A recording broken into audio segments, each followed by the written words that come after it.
शायद फिर न जाने कितनी नस्ल ये इंतज़ार में रहेगी कि मेरा खायर, मेरी क़यादत कब खड़े हम करेंगे, कब हम खड़े करेंगे। इतना तो आप समझ लीजिएगा, इम्तियाज़ जलील को इसका क्रेडिट दीजिएगा भाई। रमज़ान ईद के मौके के ऊपर एक जनाब ईदगाह तक पहुंच गए, देखें ना, ईदगाह तक पहुंच गए मुबारकबाद देने के लिए। 30 साल तक तुम्हें ख्याल नहीं आया इस जिले के अंदर ये आवाम भी, ये कौम भी रहती है, उन्हें साल में एक मरतबा कम अज कम रमजान ईद मुबारक बोल दो। और अगर तुम ये करते तो शायद हमें ये जगह ही नहीं मिलती, लोग तुम्हारे साथ रहते। लेकिन 30 साल लग गए तुम्हें सिर्फ ईद मुबारक कहने में। नमाज खत्म हुई, जो ईदगाह आते होंगे छावनी में, मेरे बाजू एक पुलिस ऑफिसर थे, उन्होंने मुझे बताया कि साहब देखिएगा स्टेज पे और कौन है। मैं नजर डाला तो खैरू जी खड़े थे,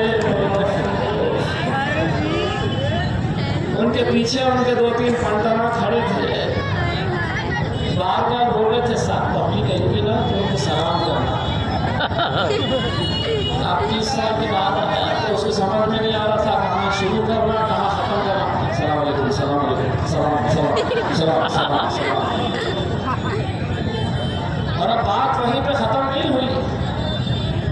मैंने उनका मोबाइल पे बयान देखा, मेरे बाप रे ये तो मौलाना के जैसे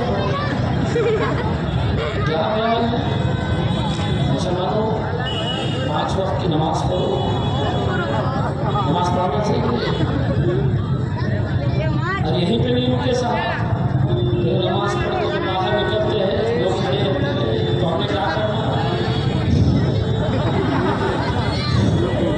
अच्छा घूमना बहुत अच्छे, अब इतना ही अगर हो गया है तो ला इलाहा इल्लल्लाह मुहम्मद रसूलुल्लाह, और बाकी का जो करना है तो फिर आपको मालूम है हमारा करने के लिए क्या क्या करना पड़ता है। 4 जून के बाद तो बेटा हम भी कैंची लेके घूमे, हो रहे तो पूरे हो, आधे अधूरे न तो, ये इनका हाल। अब इन सबसे अलग एक प्राणी है,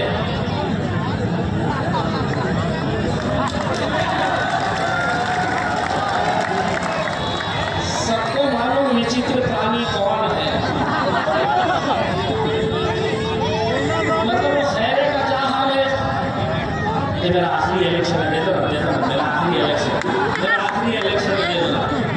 अरे तो फकीरी लगी हुई है, भीख मांगने का वो लगा है, दोनों वोटा मांग रहे हैं। और ये साहब आके जहाँ खड़े रहे, जहाँ खड़े रह रहे अपना झोला उठा रहे, ये दे दो दे दो दे दो दे दो। मेरे भाई ये इलेक्शन है, इलेक्शन में ईवीएम में जितने वोट पड़ते उतने ही रहते हैं, बढ़ते नहीं है। मतलब तुम समझेंगे कि 4 टिकट ला लिए हम अफसरा से, 30-30 रुपये वाले, और बाहर आके 30 का 60, 30 का 60, 30 का 60। ऐसा समझेंगे ईवीएम में 25 वोट पड़े हैं तो बाहर आके बोलेंगे 25 का 50, 25 का 50, 25 नहीं होता, नहीं होता। जितना है उतना। और अगर इतने ही है मेंबर ऑफ पार्लियामेंट बनने का, तो कोई एक जना अगर उनका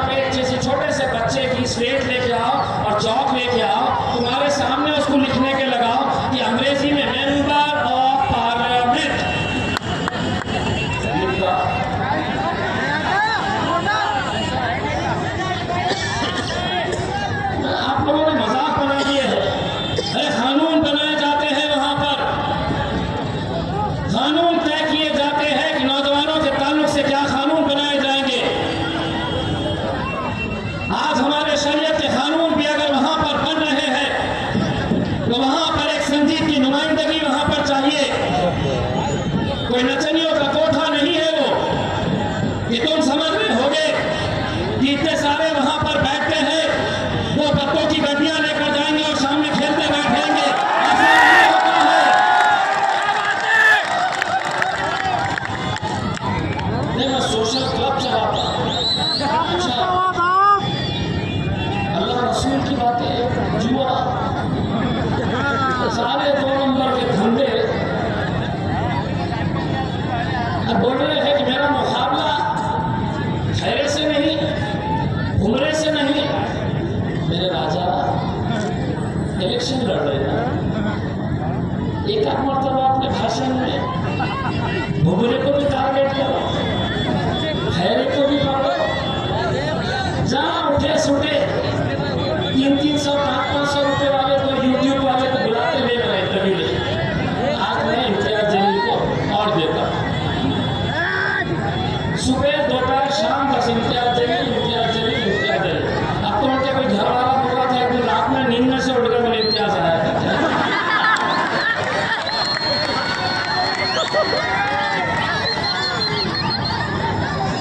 दोस्तों, मैं कुछ बातें इसलिए आपको बताना जरूरी समझता हूँ। एक क़यादत जब आपकी खड़ी होती है तो महीने में मोतीवाला की मस्जिद में, बेरीबाग में एक मौलाना आते हैं, बुजुर्ग शख्स, बहुत अच्छी दुआ पढ़ते हैं। मैं जाता हूँ उनकी दुआ लेने के लिए। इस बार भी जब गया उन्होंने मुझे खूब दुआओं से नवाजा। मैं जब बाहर निकल कर आ रहा था मस्जिद के बाहर तो बहुत सारे नौजवान लड़कों ने घेर रखा था। मेरी नज़र एक बहुत ही बुजुर्ग शख्स के ऊपर गई। मैं समझता हूँ कि वो 90 साल के ऊपर के हजरत हो गए। मुझे ऐसा लगा कि वो बुजुर्ग मेरे करीब आना चाह रहे हैं, लेकिन आ नहीं पा रहे क्योंकि मैं नौजवान लड़कों से घिरा हुआ था। मैंने उन लड़कों को हटाया, उस बुजुर्ग शख्स के पास गया, उन्हें सलाम किया। उन्होंने सलाम का जवाब दिया और उन्होंने मुझसे कहा कि बेटा मैं जालना का रहने वाला हूँ। मैं उन्हें हाथ मिलाकर कहा कि मेरे लिए दुआ करना। उन्होंने जो जवाब दिया वो सुनिए। उन्होंने मुझसे कहा कि बेटा मैं और मेरे पूरे घर वाले पूरे रमजान के महीने में तहज्जुद में उठकर तुम्हारी कामयाबी के लिए हम दुआ कर रहे हैं। जालना का रहने वाला शख्स, जालना के रहने वाले वो बुजुर्ग, जाने ना लेना, ना वो वोट डाल सकते हैं, ना मेरी कॉन्स्टिट्यूएंसी का हिस्सा है, लेकिन वो बुजुर्ग शख्स,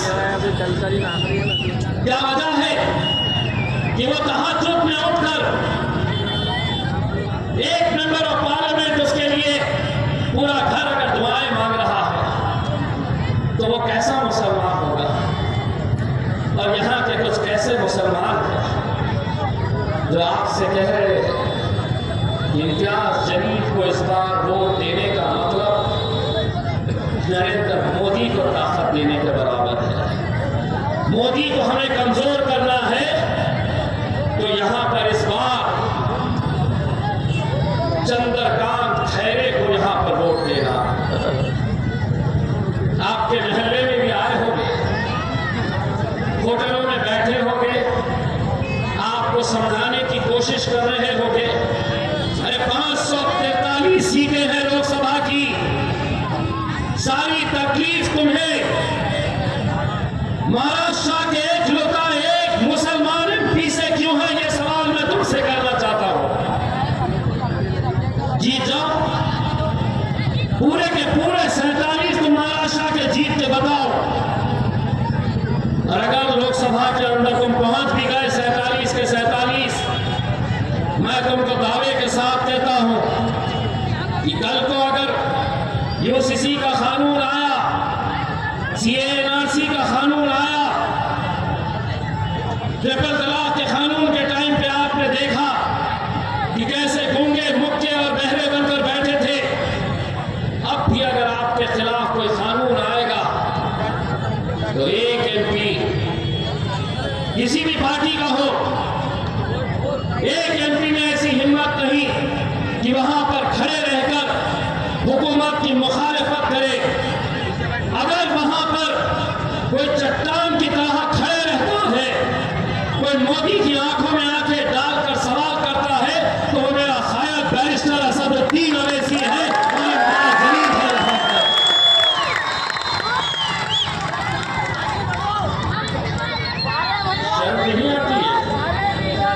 शर्म नहीं आती है। बाबरी मस्जिद की शहादत के अंदर जिसने बड़े फख्र से कहा था कि हाँ, हमने मेरी मस्जिद गिराई है, बयान है उसका, और यहां के मुसलमान उसे कंधे पर बिठाकर मतदान उसे करो। क्यों? तुम हिरवा साहब नहीं है क्या? हिरवा साहब किसे कहा गया था? तुम्हें एक ये है, दूसरे साहब बहुत पैसा आया है मार्केट में, गरीब बस्तियों में हमारे कुछ लोगों को पकड़ा गया है कि ये लो पैसा, जाओ गरीब बस्तियों में गरीबों के वोटर आईडी कार्ड लो, उनके उंगली के ऊपर वोटिंग का निशान लगाओ।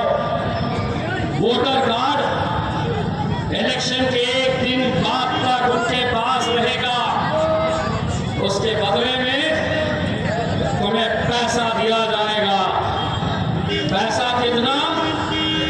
किसी को 500, किसी को 1000, किसी को 1500 या ज्यादा से ज्यादा 2000। झुमरे, एक बात सुन ले, इतने पैसों में कुत्ते की भी कोई अच्छी ब्रीड तो मार्केट से खरीद नहीं सकता, ये शेर के बच्चों को तो इतने पैसों से खरीदने को नहीं।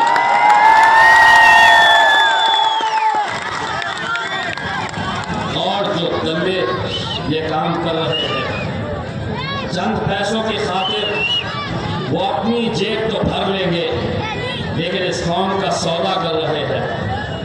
ऐसे लोगों से होशियार रहिए।